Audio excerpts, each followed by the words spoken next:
Ben Franklin's World is a production of the Omohundro Institute.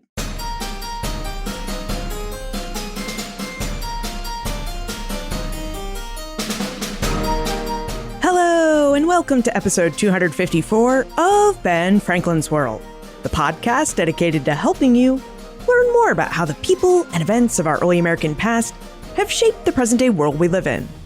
And I'm your host, Liz Covart. Have you noticed that there's an awful lot of talk about money these days?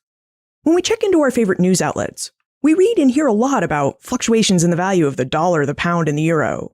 Or interest rates. We hear a lot about interest rates and who can and can't get access to credit. And then there are these new virtual currencies we keep talking about, like Bitcoin or Facebook's Libra. We talk a lot about money. But where did the idea of money come from? Did early Americans think and talk a lot about money too? Jeffrey Skolansky is a professor of history at the University of Illinois at Chicago. He's an expert in the intellectual and social history of capitalism in 18th and 19th century America, which means Jeff knows a fair bit about money and how early Americans thought about it. Now, Jeff's specialized expertise is why he's going to lead us on an investigation of the world of money in early America. And as we explore this fascinating world, Jeff reveals how money came about in early America, how English and British North Americans thought about money, and details about the money question early Americans grappled with, and how that money question informs how we think about money today. But first, are you a member of the Ben Franklin's World listener community on Facebook? The Ben Franklin's World listener community is a place for people like you, people who love history and who want to know more about the early American past. The listener community is a really fun place. It's a place where we can all gather, chat as we have time, and a place where you can help inform our future episodes. Because it's within the Ben Franklin's World listener community on Facebook that Holly White and I ask you to submit your questions for future guests. Now, it's really easy to join the community. Just visit benfranklinsworld.com and click on the listener community button right there on the homepage. It's right on the top of the sidebar, so you can't miss it. Okay, are you ready to talk about money? Let's go meet our guest historian.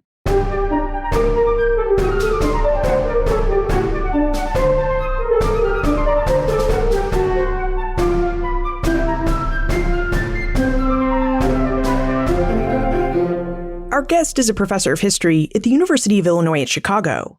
He's a specialist in the intellectual and social history of capitalism in 18th and 19th century America, and he's published several articles and 2 books: The Soul's Economy, Market Society and Selfhood in American Thought, 1820 to 1920, and, most recently, Sovereign of the Market, The Money Question in Early America. Welcome to Ben Franklin's World, Jeffrey Skolansky. Thanks so much for having me, Liz. I'm really glad to do it. Now, we're here to talk about money in early America, and this is a subject that Jeff knows really well.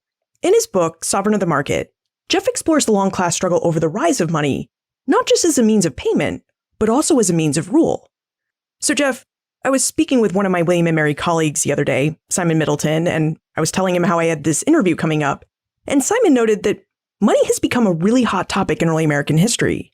So would you tell us why you think that is? Yeah, I think there are a number of reasons. One, of course, is that money is a really hot topic in American society and politics right now. I think since the 2008 financial crisis, we've all been much more aware of the power of money and credit and the banking system in our lives. And even before that, I think we live in a time when we recognize the great power of financial institutions and monetary institutions, in some ways more than ever before.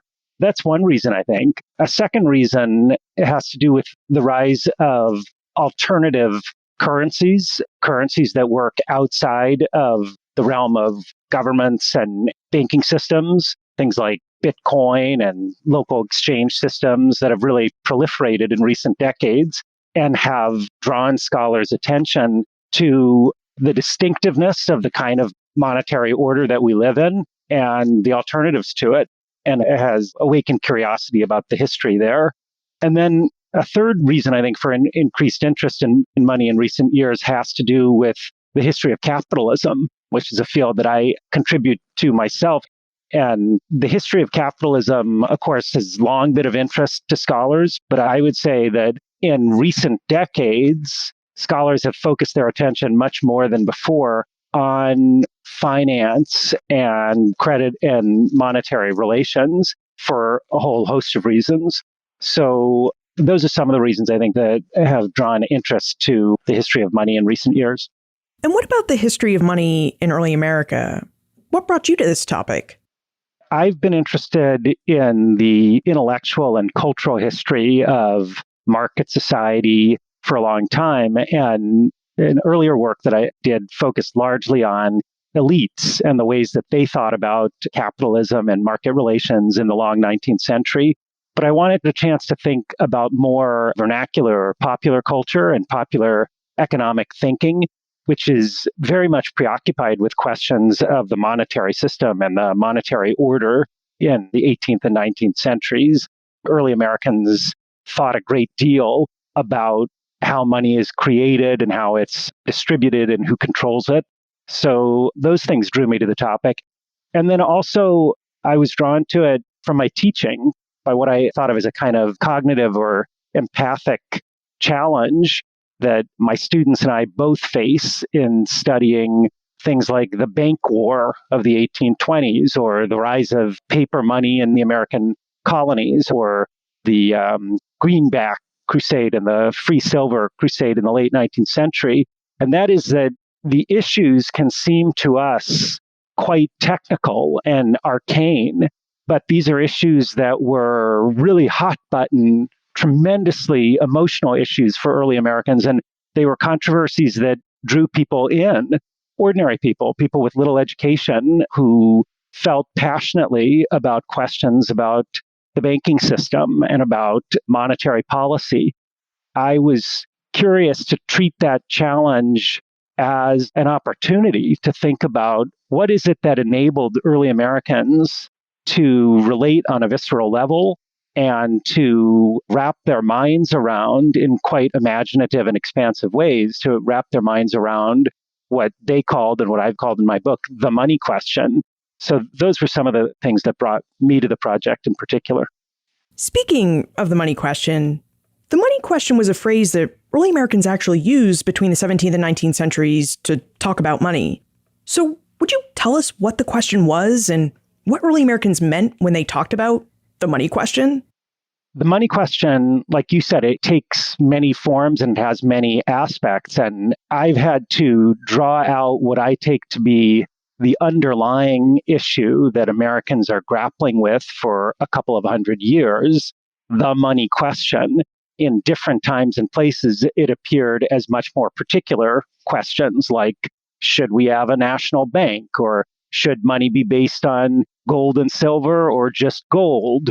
Or should Americans follow the example of Britain in having money controlled by commercial bankers, or should it be more popularly and democratically controlled? But underlying all of those campaigns and issues, I think, was a basic question, which was, what should we use as money? That is, as our means of payment and our standard of value. How should money be produced? And how should it be distributed or circulated? And who should control the means of producing the money that we all depend on?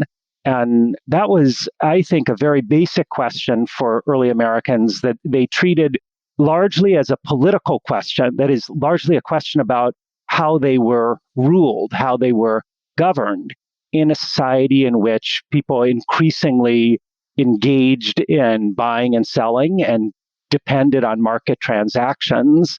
Control over the means of buying and selling, the means of payment, became a core form of power. And Americans recognized it as a kind of power, a power that they could claim for themselves collectively, a power that they could contest.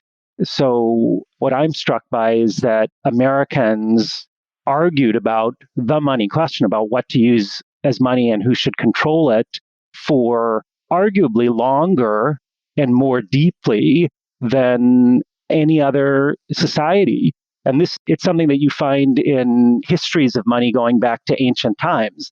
They all reference the American example, beginning with the widespread introduction of paper currency in the colonies and extending really until the rise of the Federal Reserve System in the early 20th century.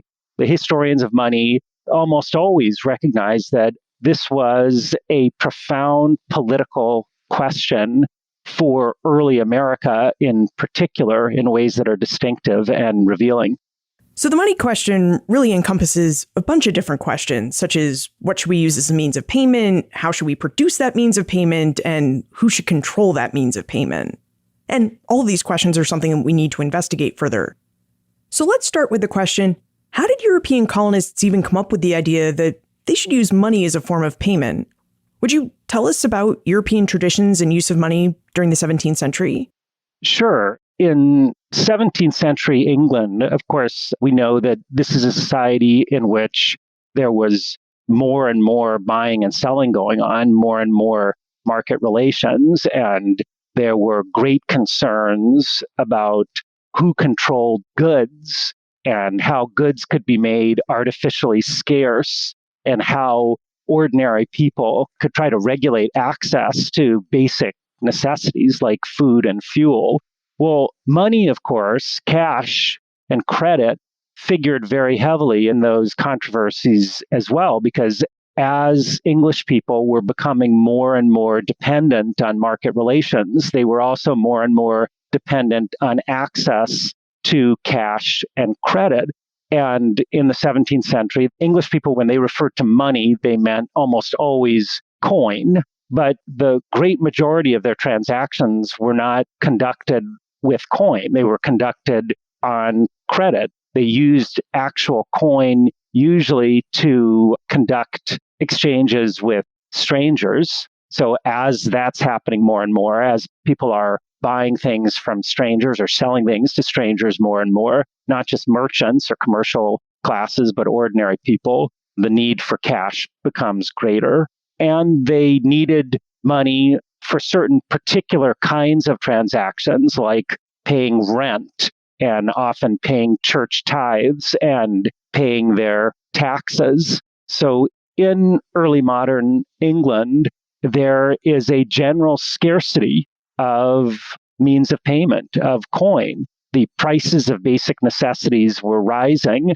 That's because there's more and more demand for those things, but the access to the means of buying them was becoming increasingly scarce, especially for poor people, because wealthy elites, merchants, and gentry and propertied classes were using the great majority of the available coin and also gold and silver plate themselves. So English settlers in America are coming from a society in which there's scarcity of currency. The coins that they used were a kind of a mishmash. They were largely unregulated.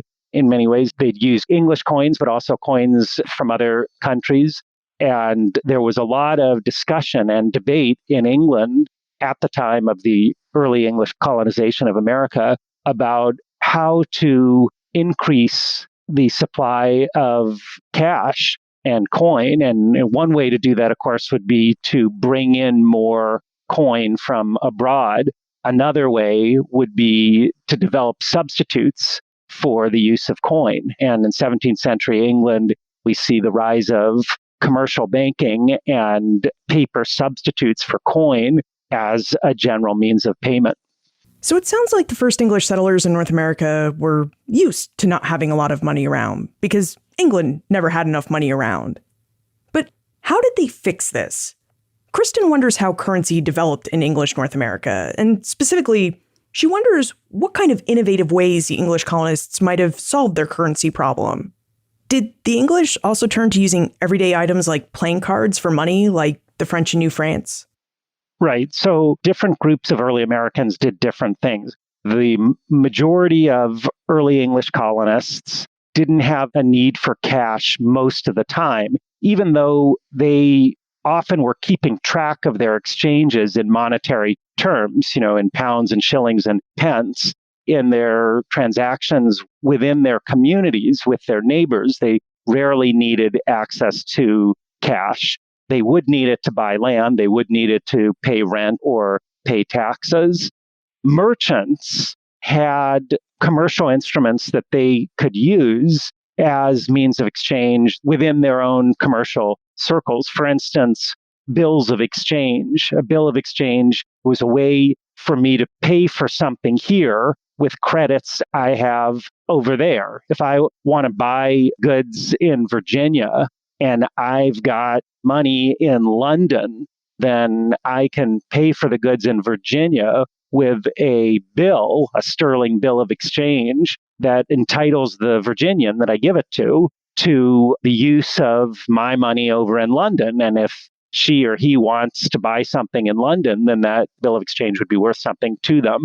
So merchants had access to that kind of money. Ordinary people, as I say, didn't generally need a lot of cash for many of their ordinary transactions. But to supply the needs that they did have, one thing they did was to use commodities, use goods that were in relatively easy supply locally. So that would have included playing cards in Canada, cattle, furs, oats, musket balls. Most famously, tobacco was used in Virginia, and Virginia actually set up a fairly elaborate system allowing people to use pieces of paper, warehouse receipts that were backed by tobacco in their exchanges. People also used coin.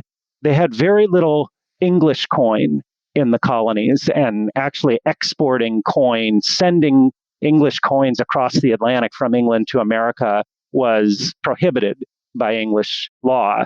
But they did have access to other coins through trade with other places like the West Indies and Southern Europe.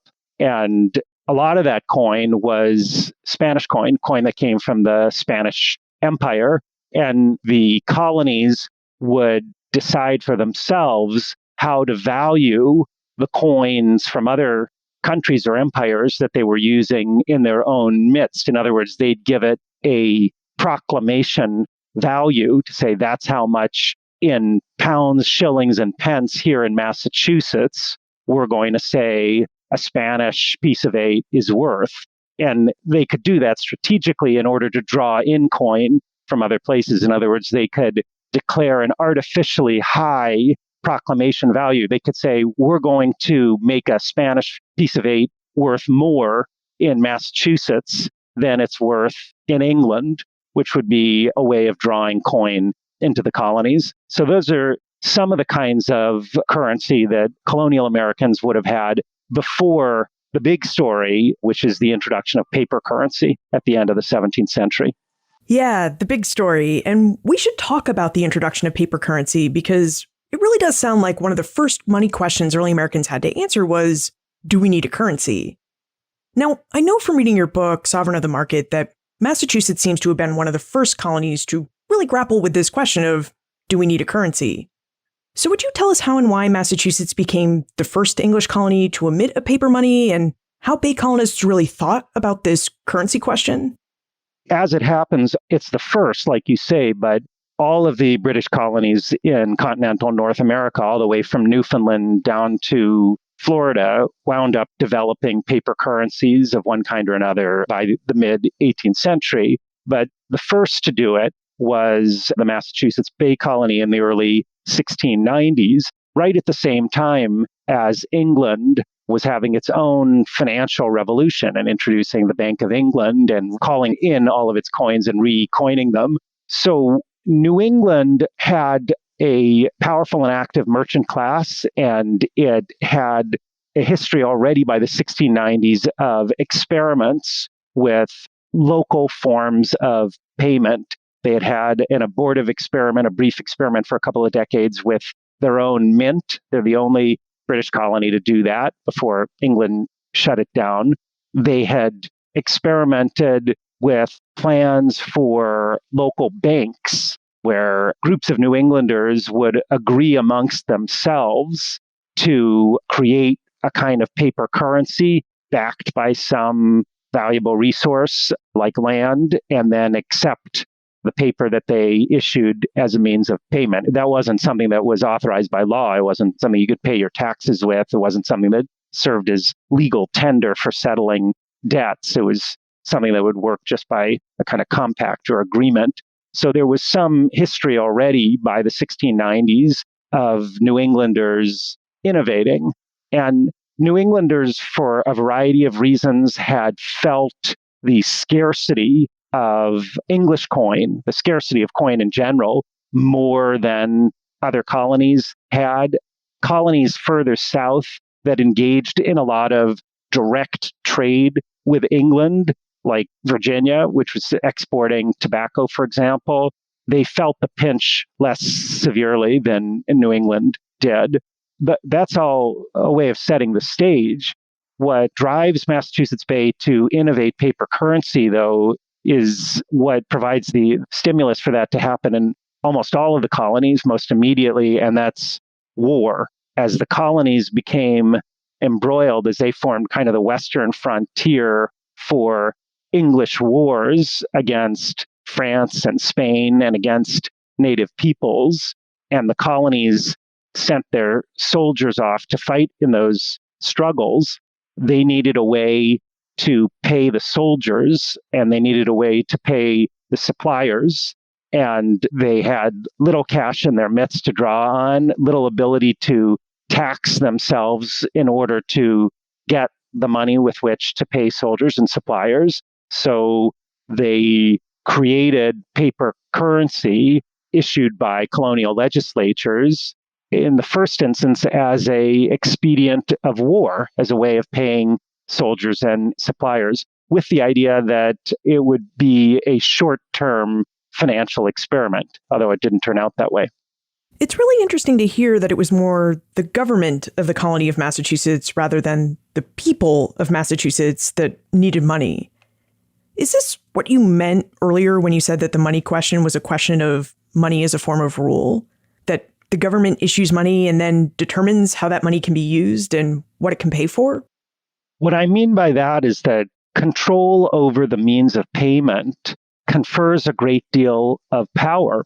Today, we live in a society in which the means of payment are largely controlled by banks. And that means that banks are exercising a kind of power, a kind of sovereignty over market relations. And I called the book Sovereign of the Market to highlight that that's what impressed early Americans, I think, most immediately about control of money.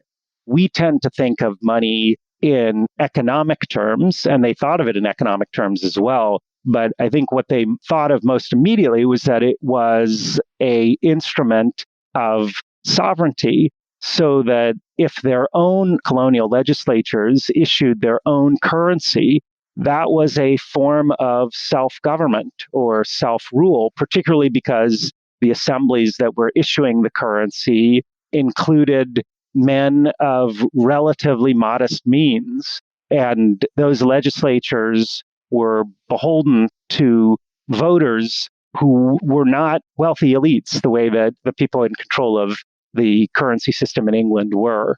So that's what I meant in calling it sovereign of the market. Now, as Jeff shows in his book, Sovereign of the Market, the emission of paper money in Massachusetts caused quite the conflict. And it's a conflict I really think we should explore in some detail. So, Jeff, would you tell us about the Reverend John Wise and how he became a central character in the money questions of Massachusetts? I mean, how does a reverend become involved in the question of whether Massachusetts should issue a paper currency? Before I say something about Wise, who's a Puritan minister in Massachusetts, I wanted to make a larger point here, which is that we tend today to think of money and debates about money as separate from questions of religion and science and art and literature and law. You know, we think of economics as its own, in a sense, distinct sphere with its own discourse and its own kind of expertise surrounding it.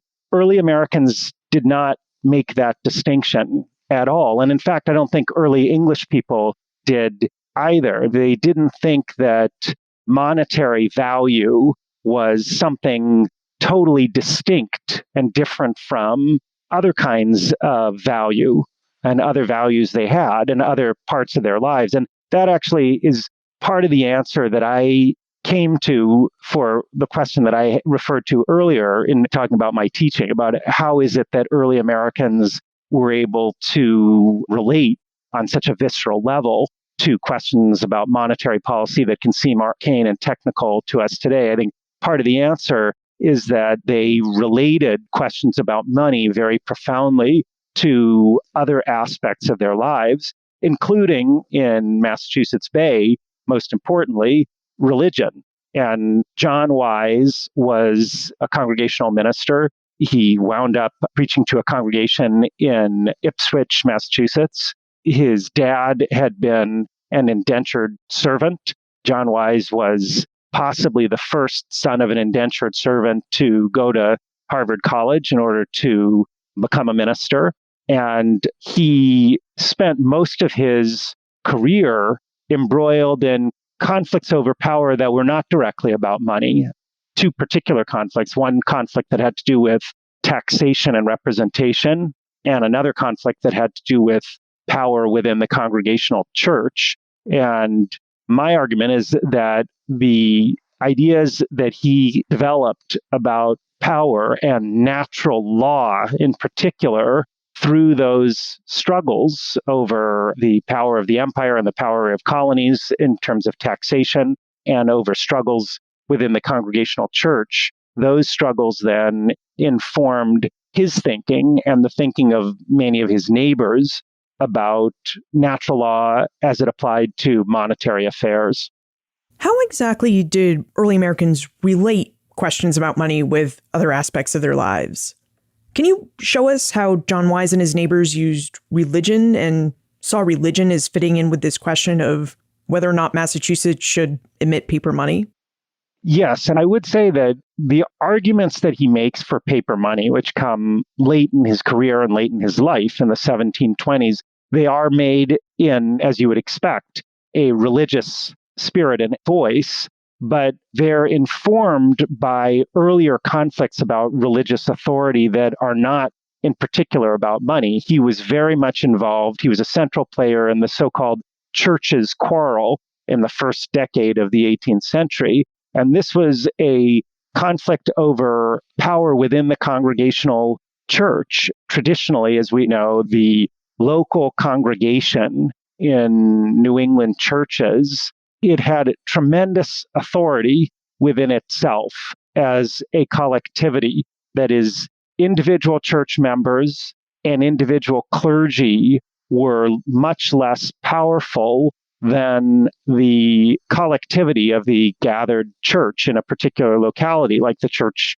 that John Wise came to serve outside of Ipswich, Massachusetts. But in the late 17th century, that power of the local congregation was challenged in a number of ways.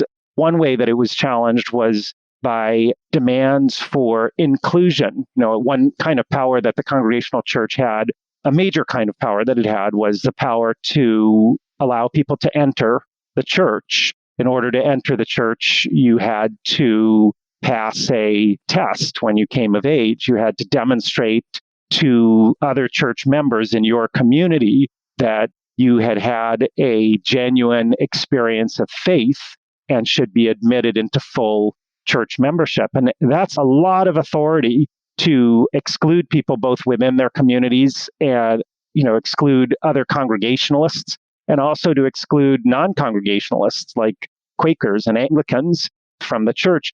And being excluded had a lot of consequences. You generally had to be a member of the church before the 1690s in order to vote in your township. So, as I say, that authority was threatened in a number of ways in the late 17th century by demands for inclusion, demands to make it easier for Congregationalists to be admitted either into full membership in the church or into so-called halfway membership, where you could partake in the church without being allowed to take communion. And there were also demands for access to political rights, like voting rights, for non-Congregationalists. And there were efforts to empower the clergy as opposed to the laity in a variety of ways. For example, to have clergy ordained by other clergy by a laying on of hands instead of being selected by the local congregation. So all of those things came to a head in the first decade of the 18th century in this so-called churches' quarrel over a set of proposals by influential church leaders, including Cotton Mather, to create regional councils of clergy that would hold a lot of power over liturgy and over church practices in local congregations. And John Wise becomes the leader of the opposition to that. It was called that Presbyterian program of concentrating power in the hands of councils of clergy. So Wise would have seen the issuance of paper money by the colony as a way to empower ordinary people by spreading money around and as a better alternative to those collectives of New Englanders issuing money, which you mentioned earlier.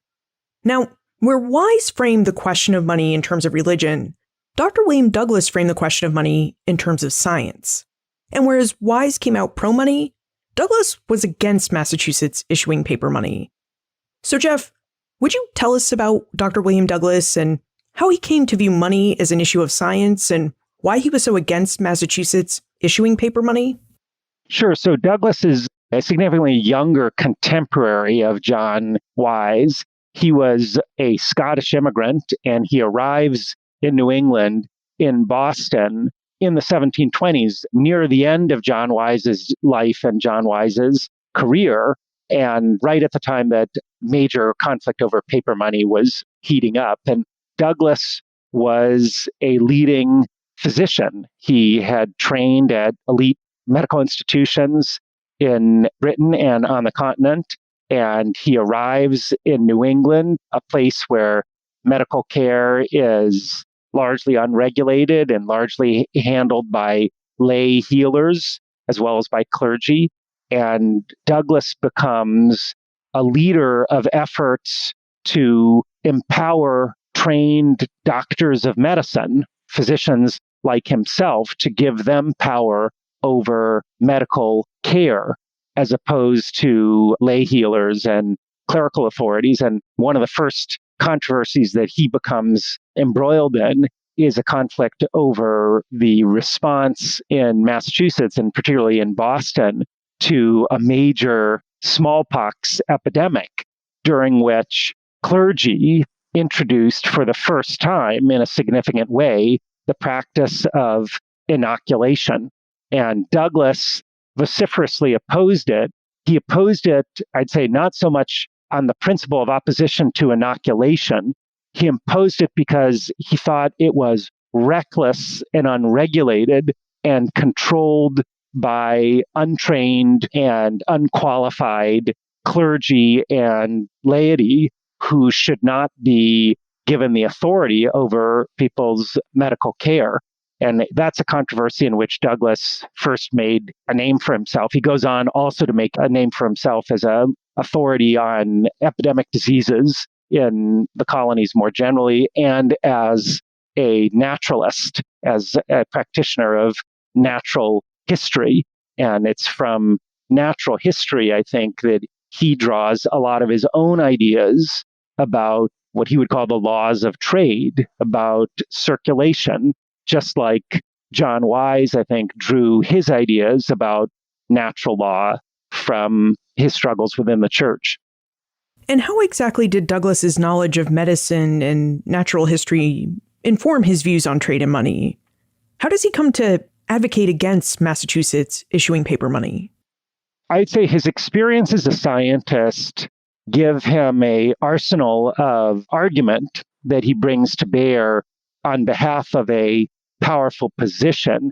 And the position is that money, like medicine, should be controlled centrally by elites rather than democratically or popularly controlled by local lay leaders. So in the same way that he opposed clergy and lay healers taking control of healthcare, he also believed that unqualified men of little means in the Massachusetts legislature were recklessly and unwarrantedly taking control over the means of exchange. And he understood, like his opponents did, he understood that control over the means of payment was a major form of power. And he thought that power belonged to the sovereign, that is, the Crown of England and its royal authorities, and that American money should be very tightly tethered to the British monetary system. He thought it was okay for the colonies to issue paper IOUs basically as a short-term means of finance, basically as a way for the government to borrow in the short term, like, for example, to pay soldiers and suppliers in wartime. But that should only be a short-term expedient, and the issues should not recur and renew and accumulate over time. It shouldn't be allowed for the colonies to produce an inflationary supply of currency. In other words, they shouldn't be allowed to make money so abundant that debts weighed less heavily. And that was a major concern he had. Douglas was a physician by profession, but he actually made most of his fortune as a lender, as a creditor. And he was outraged in particular by the idea that ordinary voters in Massachusetts could, by their own will, create paper money, a lot of paper money, and call it legal tender for the payment of private debts, meaning that they could pay him back and other creditors in cash that they were producing, that they were controlling. He thought that was, on the one hand, fraudulent. It was a way for poor men to rob the rich, which was something he worried about a great deal. And he thought that it was economically disastrous for New England. So he becomes, just like Wise was a leading proponent of paper money, Douglas becomes a leading opponent, not, I'd say, of all paper money under any circumstances, but of the way in which money had become really an instrument of democratic self-rule in New England. Did Wise and Douglas ever have a chance to respond to the arguments the other was making on this question of whether Massachusetts should or shouldn't issue paper money? Wise and Douglas don't respond to each other by name, and there's a gap in that Douglas arrives in Boston at the time that Wise was heavily involved in one major political controversy over paper money. Douglas himself becomes very involved in paper money debates several decades later in the 1740s, long after Wise had died. So they're not responding directly to each other, but they certainly are responding to the opposing side of the argument. So what did Massachusetts decide to do in the end? I mean, we've explored how Bay colonists offered reasons both for and against the colony issuing paper money. So how did the colony respond to these arguments, and what did it decide to do? In some ways, I would say they don't resolve. The British wound up essentially shutting down New England's experiments with paper money. And in the 1750s and 1760s, Britain is doing a variety of things to try to make the colonists bear more of the burden of taxing themselves and paying for the high costs of war in the American colonies, which up to then had ultimately largely been funded from Britain.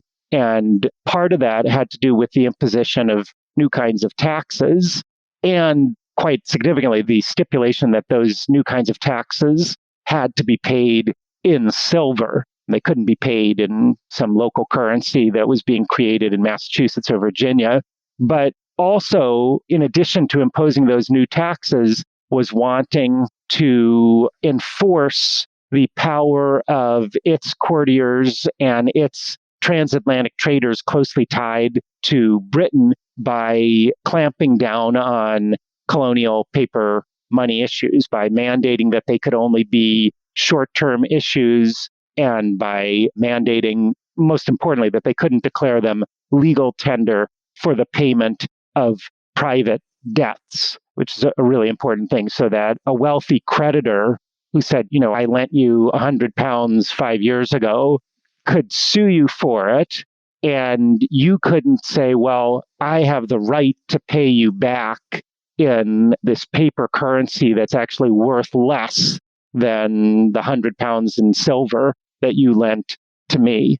So Britain ultimately in the 1750s is moving to clamp down on these kinds of currency issues throughout the colonies. And that became a major source of popular discontent, particularly as the questions of taxation and who controls the money in which taxes have to be paid were closely linked.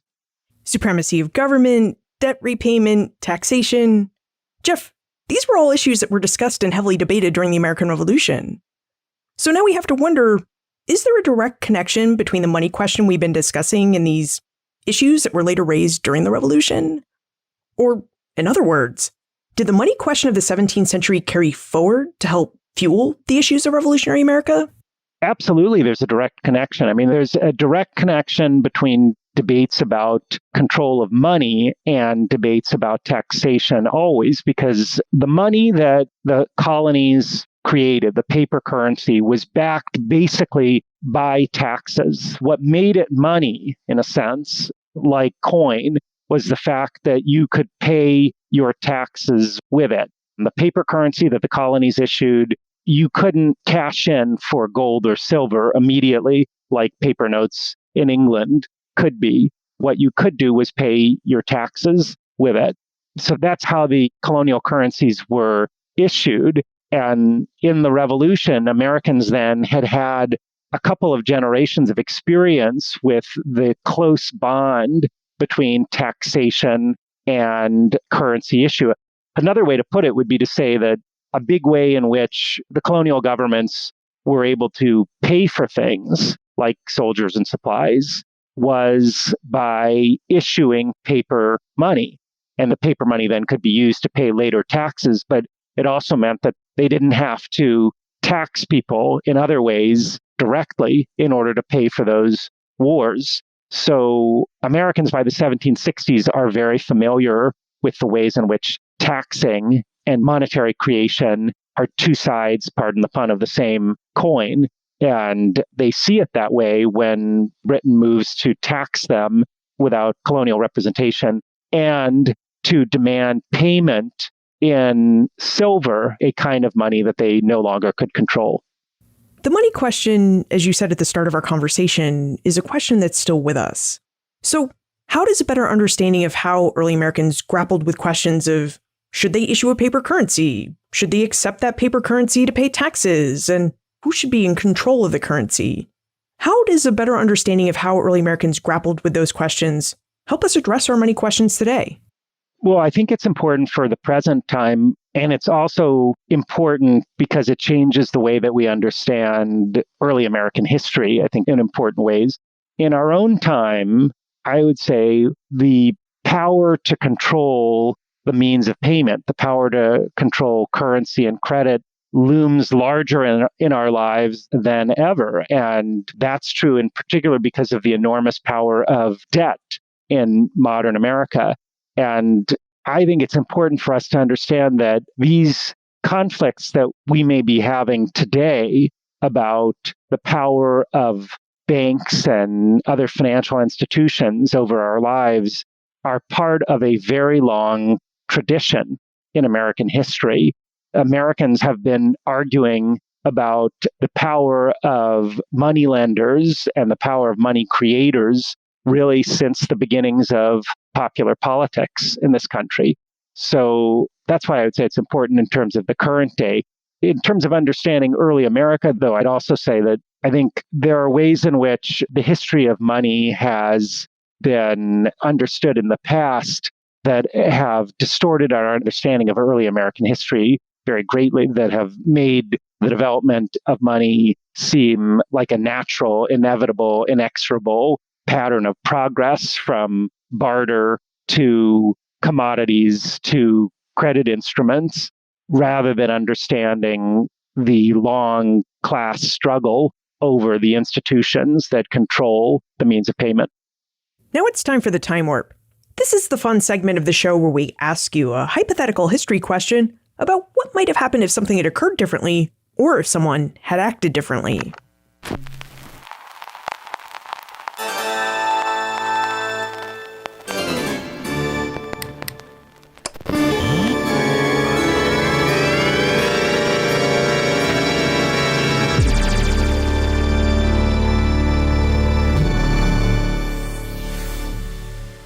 Now, Jeff, at the start of our conversation, you told us how people in 17th century England suffered just as much from a currency shortage as the people of early America, and that England, in an effort to help alleviate that shortage, passed laws forbidding the exportation of silver and other forms of currency from England to North America. So, in your opinion, what might have happened if England had not outlawed the exportation of silver and other forms of English currency to North America? How might the history of the money question have been different? It's a good question. It's a hard question. England had, for centuries, banned the export of coin. And in fact, for a long period, exporting English money was a capital offense. And for several centuries, it was also a capital offense, or it was a major crime in any case, to export bullion, that is precious metal that hadn't been coined. In the 17th century, the English come to allow the export of bullion with a license from the king, but not to allow the export of coin. So really the question would be, what would have happened if England had treated the colonies as being really just like Britain, in the sense that although coin couldn't be exported from Britain, and that had been the law for centuries, what if Britain had said, we're going to allow coin to be exported to New England and Virginia? I don't think it's an obvious answer.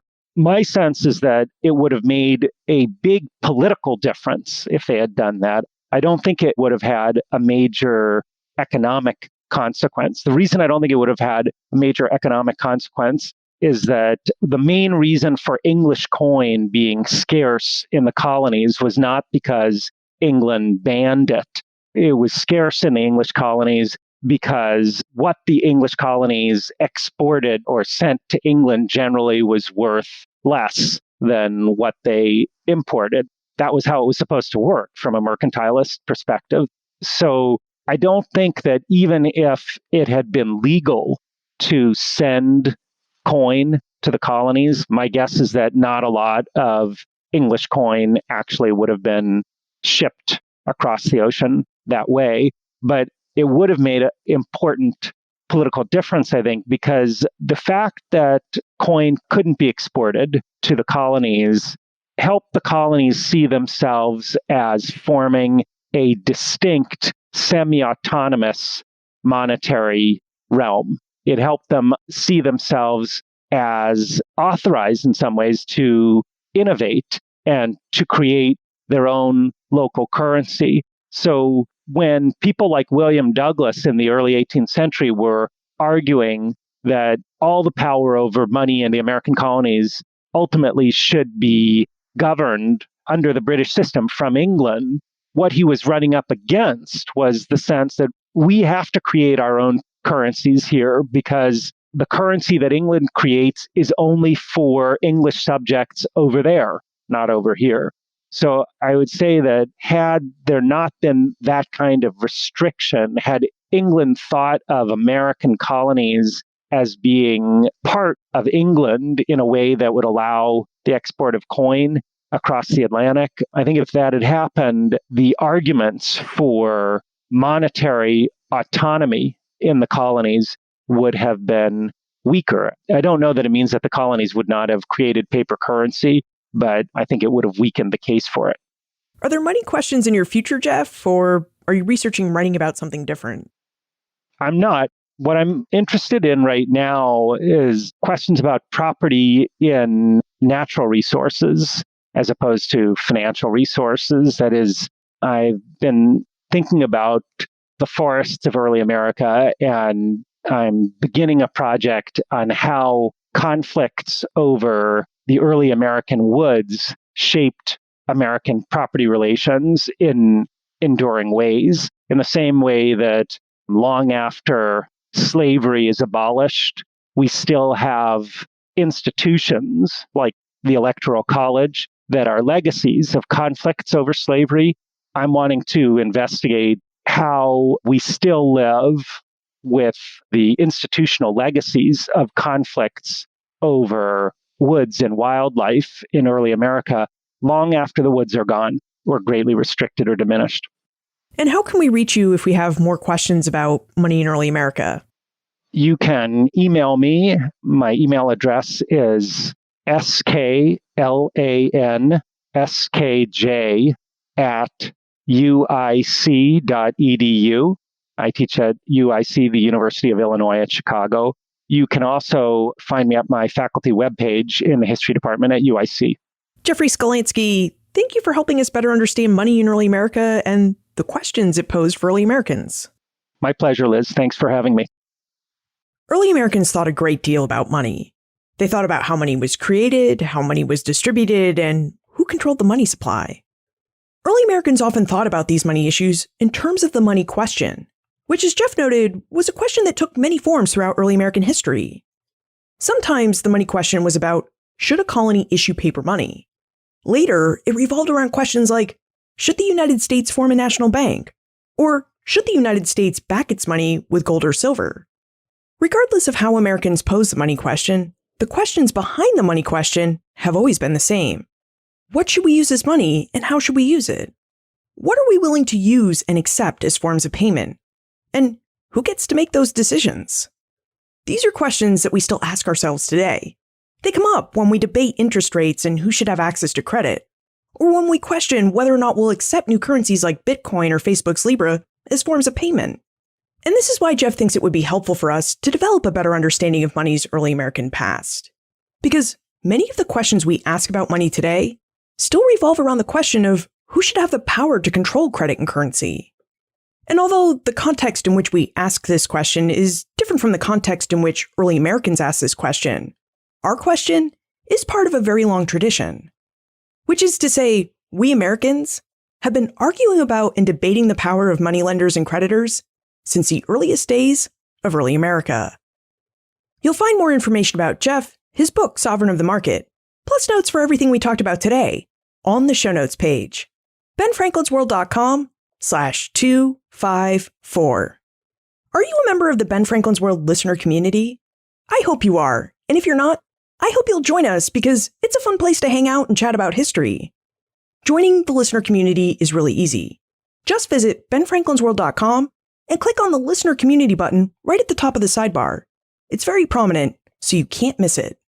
Production assistance for this podcast comes from the Omohundro Institute's digital projects team. Joseph Edelman, Martha Howard, Kayla Pittman, Holly White, and Karen Wolf. Breakmaster Cylinder composed our custom theme music. Finally, what kinds of early American money questions would you like to explore next? I can't wait to hear what you're thinking about, so send me an email, liz@benfranklinsworld.com. Ben Franklin's World is a production of the Omohundro Institute.